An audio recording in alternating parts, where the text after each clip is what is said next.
आवडली तुला नानखटाई? कशी आहे? छान. दाखव मला. आजची जी सुरुवात आहे ती देव घासण्यापासून होणार आहे, कारण की आम्ही आलेलो आहे गोशाळेत.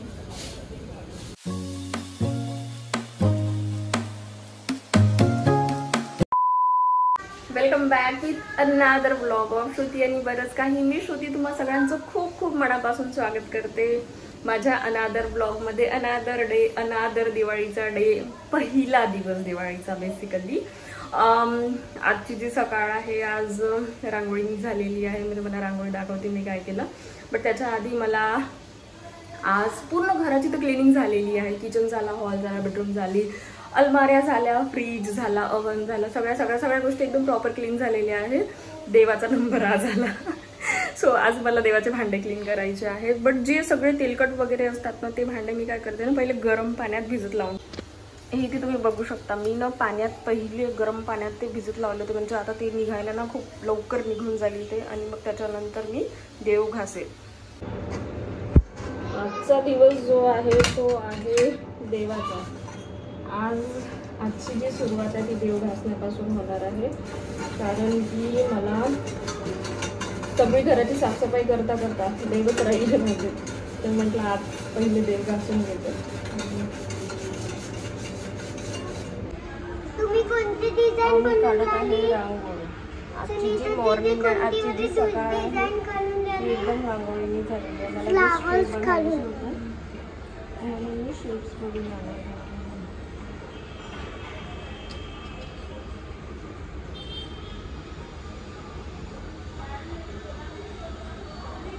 माय लिटिल हेल्पिंग हँड्स.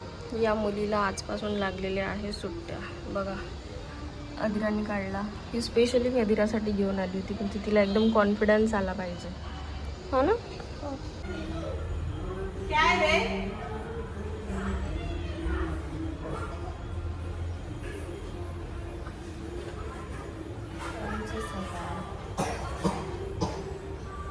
मी तुम्हाला सांगणार आहे चकलीचं अचूक प्रमाण, म्हणजे हे मी दरवेळेस यूज करते. ही एक वाटी आहे, म्हणजे तुम्ही कोणतंही घेऊ शकता. वाटी झालं, ग्लास झालं, पायली झालं, तुम्ही अकॉर्डिंग टू युअर म्हणजे कन्व्हिनियन्स तुम्ही घेऊ शकता. बट हे प्रमाण सगळ्या गोष्टींसाठी सारखं ठेवायचं. आणि हे मी आणले होते तिकडून गावावरून तांदूळ, तर हे आहे राशनचे तांदूळ. तर 5 वाटी मी तांदूळ घेतलेले आहे. हे 2 वाटी चना डाळ घेतलेली आहे. यात सेम वाटीनी अर्धा वाटी जाड पोहे घेतलेले आहे, अर्धा वाटी आपली मुगाची डाळ घेतलेली आहे, 1 वाटी उडदाची डाळ आहे, आणि अर्धी वाटी साबुदाणा आहे. साबुदाणा जर टाकला तर एकदम क्रिस्पी होतात. आणि धने पण अर्धा वाटी धने घेतलेले आहे मी. आणि 3 ते 4 टेबलस्पून तुम्ही किती घेऊ शकता, जिरं घेऊ शकता. याने जो टेस्ट आहे तो एकदम एनहान्स होतो. आणि मी हे सगळं पुसून घेतलं या डाळी, कारण इकडे ना उन्हाचा प्रकार इतका नाही आहे, तर कडक वाळायला प्रॉब्लेम जातो. तर त्या ज्या चकल्या त्या वातड होण्याची शक्यता असते, म्हणून मी पूर्ण ह्या पुसून घेतल्या आणि मग थोडा वेळ उन्हात ठेवला. आता मी या चकलीचं भाजणीचं दळून आणीन, त्याला थोडं गरम येतपर्यंत भाजून.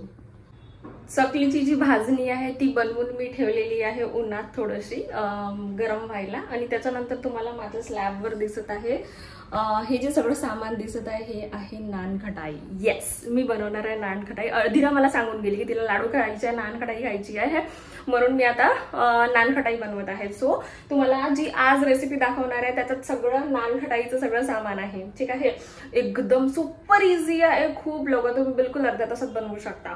सो मी तुम्हाला पूर्णपणे दाखवून देते नानखटाई काय आहे. अगेन सगळ्या गोष्टीचं जे प्रमाण आहे ना, ते एकदम प्रॉपर आणि बरोबर पाहिजे, म्हणजे गोष्टी एकदम बरोबर होत्यात. आणि याच्यात माहिती आहे मी शुगर टाकलेली आहे, आणि याच्यातच आपल्याला ना इलायची पण लागेल. तर मग मी याच्यातच ती बारीक करून घेणार आहे. 1 कप 1 बाउल मी हे घेतलेले आहे शुगर, आणि पाऊण वाटी मी घेणार आहे तूप. त्याला चांगलं फेटणार आहे. पूर्ण 1 वाटी शुगर मी यात टाकलेली आहे. आता मी हे चांगलं फिरवून घेईल आपल्या मिक्सरमध्ये. मिक्सरमध्ये पूर्ण फिरवून झाल्यानंतर एकदम त्याला जे आहे ना एकदम बारीक असं झालं पाहिजे, एकदम बारीक मैद्यासारखं. आणि मग नंतर एक तर तुम्ही चाळणीने गाळून घेऊ शकता. मी तसं या चाळणीने आपला कणिक गाळून घेणार आहे, कारण एकदम छोटासा जरी लम्स असला ना किंवा छोटासा जरी काही असलं एकदम फाईन पाहिजे त्याच्यासाठी. कारण जी आहे ना जी नानखटाई आहे ती एकदम स्मूथ असली तर खूप सुंदर बनते. मी सगळं आता ना गाळून घेतलेलं आहे. खाली कणिक आहे, 1 टीस्पून रवा टाकलेला आहे आणि अर्धी वाटी बेसन घेतलेलं आहे. हे सगळं मी आता म्हणजे एकदम गाळून घेतलेलं आहे, कारण ज्यावेळेस मी पूर्ण फेटेल तर 10 वेळा डबे खराब नको व्हायला. आताच दिवाळी याच्यासाठी मी सगळे डबे वगैरे घासले, म्हणून हे सगळं साहित्य मी एकदम रेडी करून ठेवते. आता फक्त फेटायचं काम आहे आणि नानखटाई बनवायचं काम आहे, कारण बाकीची सगळी प्रिपरेशन आहे ती माझी झालेली आहे. त्याची जी आहे ती मी ऑलरेडी शुगर सोबत बारीक करून घेतलेली होती आणि आता फक्त तूप टाकून याला थोडं फेटायचं आहे. तर आता मी याच्यात टाकलेलं आहे तूप आणि हे तूप टाकून हे फेटणार आहे मी आता हे पूर्ण सारण. आणि खूप चांगलं फेटायचं आहे, जसे आपण आपलं एग साठी ऑमलेट जसं फेटतो तसं. कारण जर एकदम फेटलं नाही गेलं ना चांगलं तर ते बनत नाही चांगलं. गाळून घेतलं तर त्याच्यात 1 चम्मच बेकिंग पावडर पण टाकायचं आहे. मी बेकिंग पावडर टाकलेलं आहे. बेकिंग पावडर आहे, बेकिंग पावडर आणि बेकिंग सोडामध्ये थोडा डिफरन्स आहे. टाकलं होतं ना आपण ते एकदम जोपर्यंत त्याचा कलर असा चेंज होत नाही ना तोपर्यंत चांगलं फेटायचं. जितकं चांगलं फेटाल तितकी क्रिस्पी आपली नानखटाई होईल.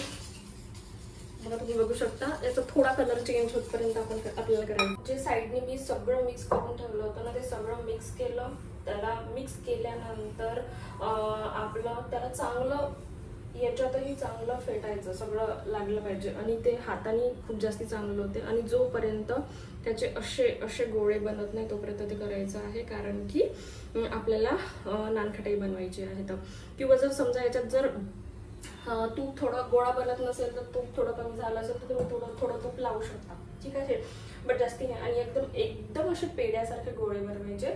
आणि मी सगळं तुमच्या समोरच केलं आहे, तर जे प्रमाण मी सांगितलं ते एकदम परफेक्ट आहे आणि करेक्ट आहे. जर तसं प्रमाण तुम्ही कराल ना सो डेफिनेटली तुमची पण नानखटाई छानच. 30 मिनिटामध्ये माझे सगळे एकदम 5 नाही 10 मिनिटं लागली मला हे सगळे गोळे बनवायला. तुम्ही बघू शकता हे इतके म्हणजे तुम्ही अजून जास्ती प्रेस करून बनवले ना ते चांगले होतात. तर माझ्याकडे ओव्हन आहे तर मी ओव्हनमध्ये ठेवेल 15 मिनिट स्लो फ्लेमवर ठेवेल. आता मी तर हे ट्राय करत आहे की ओव्हनचं टेम्परेचर किती लागते तर बट लेट्स ट्राय 15 मिनिट्स ठेवून बघते. जर ते बेक झाले तर ठीक, नाही तर मग मला थोडं जास्ती वेळ ठेवावं लागेल. बट फर्स्ट मी 15 मिनिट्स ठेवेल.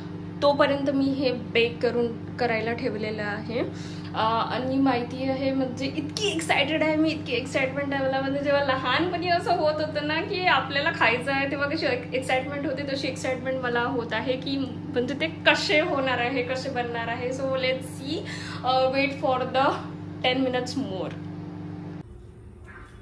प्लेट मी ओव्हनमधून काढून घेतलेली आहे आणि हे आहे ना थोडं ब्राउनिश झालेलं आहे, ठीक आहे.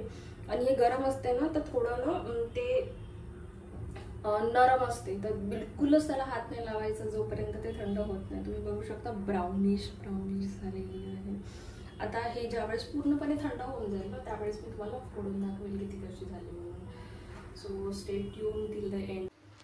दुसरा वे जो आहे नानखटाई बनवायचा विदाऊट ओव्हन, तर तुम्ही ना कुकरमध्ये बनवू शकता आपल्या इडलीच्या. मी खाली मीठ टाकून घेतलं होतं आणि जो हा आहे ना पहिली लेअर त्याला खूप जास्ती हाय हीट लागते, तर म्हणून मग मी इथे कोणताच ठेवला नाही, ठीक आहे. आणि या ज्या लेवलवर ठेवला तो फक्त 10 मिनिट ठेवला. 10 मिनिटांनंतर बघा ती अशी झालेली आहे ब्राउनिश, ठीक आहे. सो इतकी होतपर्यंत तुम्ही त्याला ठेवू शकता. त्याच्यानंतर 10 मिनिट झाले, इथे 12 मिनिट आणि इथे 15 मिनिट असं ठेवू शकता. बट तुम्हाला ना थोडा वेळाने ते चेक करत राहायला हवं, कारण ना कधी कधी गॅसच्या हीटवर पण डिपेंड करते तुम्ही गॅसची हीट किती ठेवता. आवडली तुला नानखटाई? कशी आहे? छान. दाखव मला. हे बघा अशी झालेली आहे आणि खूप छान. कशी आहे सांग मला. छान आहे. आवडली तुला? अजून बनवायची आपण? किती खाशील मग तू आता? 7 खाशील? बाप रे. शंकरपाळ्याचं जे आहे ना एकदम अचूक प्रमाण दाखवणार आहे की म्हणजे शंकरपाळे कसे बनवणार आहे मी. तर त्याच्यासाठी आधी मी काय केलं ना 3 वाटी मैदा घेतला. सेम वाटी घ्यायची. 3 वाटी मैदा घेतला. या 3 वाटी मैद्यामध्ये मी आता 1 वाटी 3 वाटी मैद्यामध्ये मी अर्धा वाटी साखर घेणार आहे. अर्धा वाटी साखर आणि अर्धा वाटी साखरमध्ये अर्धा वाटी दूध घेणार आहे. आणि जर समजा तुम्हाला जे आपले शंकरपाळे आहे ते खुसखुशीत पाहिजे आहे, एकदम तोंडात टाकल्यावर मेल्ट झाले पाहिजे असे पाहिजे असेल तर तुम्ही अर्धा वाटीच हे टाकू शकता, तूप टाकू शकता. किंवा इन्स्टेड ऑफ तूप जर समजा तुम्ही तेल टाकलं तर तेलात तुम्हाला त्याने कडक होतात. ठीक आहे, म्हणजे कोणाला क्रिस्पी किंवा कडक आवडतात तर त्यावेळेस तुम्ही ते टाकू शकतात. बट अर्धा वाटी नाही टाकायचं, त्यावेळेस थोडंसं टाकायचं, नाही तर ते जे आहे ना शंकरपाळे पूर्ण त्याच्यामध्ये पूर्ण मेल्ट होऊन जाईल असं. तर मी तूपच प्रिफर करते कारण आम्हाला खुसखुशीत आवडतात. आणि आता याला मी थोडं गॅसवर ठेवेल. आणि याचा आपल्याला पाक वगैरे नाही बनवायचा आहे. ते जस्ट साखर त्याच्यात मेल्ट होतपर्यंतच त्याला करायचं आहे. मग त्याच्यानंतर मी ते थोडं थंड करून घेईल. मग मी हे जे पूर्ण मिश्रण आहे ते भिजवून घेईल. प्लस याच्यात मी आता थोडंसं इलायची आहे ती थोडी कुटून टाकेल बारीक करून. बस इतकंच आहे त्याचं प्रमाण. शंकरपाळे बनवताना मग मी तुम्हाला दाखवेल की ते कसे बनले आहे. जोपर्यंत माझं जे शंकरपाळ्याचं आहे ते भिजत आहे तोपर्यंत मी स्वयंपाक करून घेतलेला आहे. कारण मग नंतर इतका वेळ होऊन जाते की मला काय करायची फुरसत मिळत नाही आणि मी खूप जास्त थकून जाते. म्हणून सोबत गॅसवर सगळ्या गोष्टी झालेल्या बऱ्या असते. कुकर झालेला आहे, भाजी सुरू आहे, भाजी झालेली आहे, तर इकडे शंकरपाळ्याचं ठेवलेलं आहे. हे सगळं झाल्यानंतर मग मी वसुबारसची पूजा करणार आहे. ती कशी करते ते तुम्हाला पुढे बघायला मिळेल.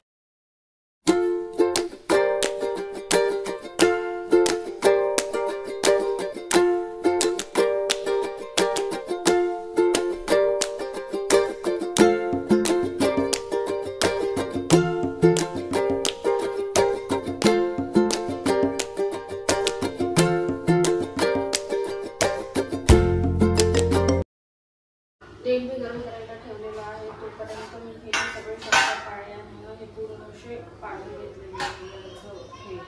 आणि हे थोडे ना याच्यामध्ये थोडं ह्याच्यातलं थोडे याला हवेखाली वाळू देणार किंवा तुम्ही असे टाकू शकता. त्याला जर थोडं वाळू दिलं ते अजून जास्त क्रिस्पी होते.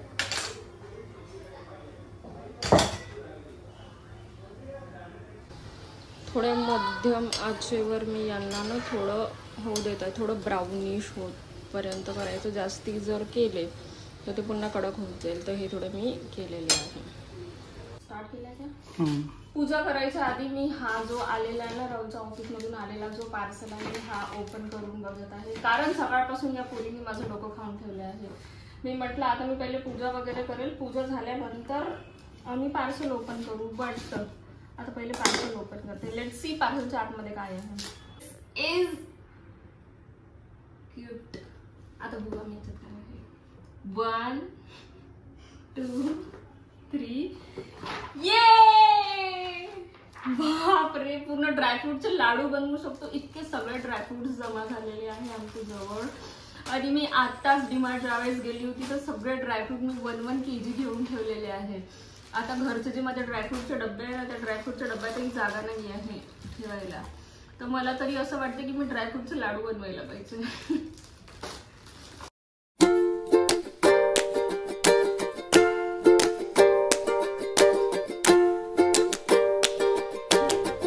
आज आहे वसुबारस. आज काय करते? आज काऊची पूजा करते. ही बघ ही काऊ आहे. काय करते आज मला सांग. आज काय करतो आपण? पूजा. कशाची? काशी. आज कोणता डे आहे? मी आपल्या देवाला करायचं तू लावला आहे. गाईची बघ किती सुंदर पूजा केलेली आहे. आज खूप सगळ्या गायी आहेत. आम्ही आलेलो आहे गोशाळेत.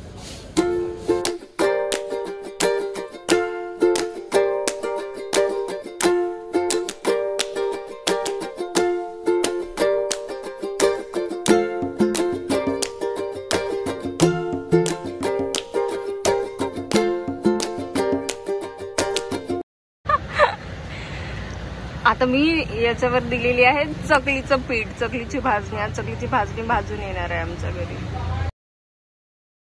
आम्ही आता रात्री मार्केटमध्ये आलेलो आहे, कारण दिवसभर तर आम्हाला वेळ नाही आणि विकेंड्सला दिवाळी वगैरे असल्यामुळे आम्हाला आता रात्री वेळ मिळाला. तर म्हणून मी म्हटलं लक्ष्मीपूजनच्या दिवशी जितक्याही सगळ्या गोष्टी लागते त्या सगळ्या गोष्टींची शॉपिंग आता आपण रात्री करून घेऊ. तर मी सगळं घेतलं. रांगोळी दिसल्यानंतर मला प्रत्येक वेळेस असं वाटतं की अजून कलर घेऊन घे, कारण मला रांगोळी काढायला प्रचंड आवडते. बट आमच्याकडे जागेचा अभाव आहे, तर मला तेवढ्याच जागेत काढावी लागते. आईकडे मी फक्त रांगोळीचं काम करायची, मी नुसती रांगोळी काढायची. तर मग इथनं मी थोडेसे रांगोळीचे जे डिफरंट कलर्स घेतले जे माझ्याकडे ऑलरेडी नव्हते. मग तिथनं रांगोळीचे कलर घेतल्यानंतर आम्ही पूर्ण मार्केट एक्सप्लोअर केलं थोडं, की अजून काय काय आहे. तर मग मी मला अजून तिथे दिवे वगैरे दिसले. ही मुलगी आहे, तिने आम्हाला कलर घेऊन मागितला, तिला येलो कलर घेऊन दिला आणि मी अजून इथनं दिवे वगैरे घेतले.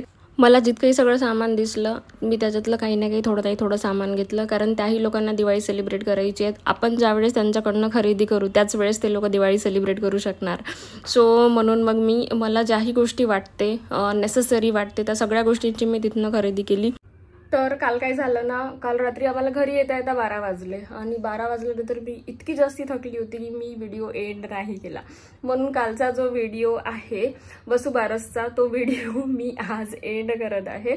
आणि कालचा जो दिवस होता तुम्ही तो बघितला. म्हणजे यार खरंच घरात जेव्हा आपण 2-3 लोक जेव्हा एक्स्ट्रा असते, म्हणजे सासरी असते, माझी जाऊ असते, सासूबाई वगैरे असतात, सगळे मिळून ज्यावेळेस आम्ही कामं करतो तर सगळे म्हणजे कामं जे आहे एकदम खूप लवकर होऊन जातात. म्हणजे थोडे काही ना काही डिस्ट्रीब्यूट होतात. म्हणजे मी काही वेगळं काम करेल, मम्मी काहीतरी वेगळं काम करेल, जाऊबाई काहीतरी वेगळं काम करेल. सो आमची कामं असे म्हणजे पटकन होऊन जातात आणि वाटत पण नाही काम केल्यासारखं. बट आता यावर्षी असं झालं आहे की मी इकडे दिवाळी सेलिब्रेट करत आहे, तर सगळे कामं ज्यावेळेस मला एकटीला करावे लागत आहे. तर असं झालेलं आहे की म्हणजे रात्र होतपर्यंत मी इतकी जास्त थकून जाते की म्हणजे त्याला काही लिमिट नाही राहत. आणि खूप काही गोष्टी होतात, काही गोष्टी ज्या प्लॅन केल्या राहतात, प्लॅन केलेल्या सारख्या बिलकुलच होत नाही. असो, एखादी दिवाळी अशी पण माणसाला आयुष्यामध्ये सगळ्याच प्रकारचे अनुभव असायला हवे. तर आजचा जो व्लॉग होता, आज मी वसुबारसची अशी पूजा केली, हे तुम्ही पूर्ण बघितलेलं आहे. आणि नेक्स्ट जो व्लॉग राहणार आहे तो माझा धनत्रयोदशीचा राहणार आहे. सो धनत्रयोदशीच्या दिवशी आम्ही काय काय केलं, काय वेगळं होतं, काय स्पेशल केलं, कोणता मेन्यू केलं, हे तुम्हाला धनत्रयोदशीच्या व्लॉगमध्ये बघायला मिळेल. सो माझ्या चॅनलला लाईक, शेअर, सबस्क्राईब करायला विसरू नका. See you in next vlog.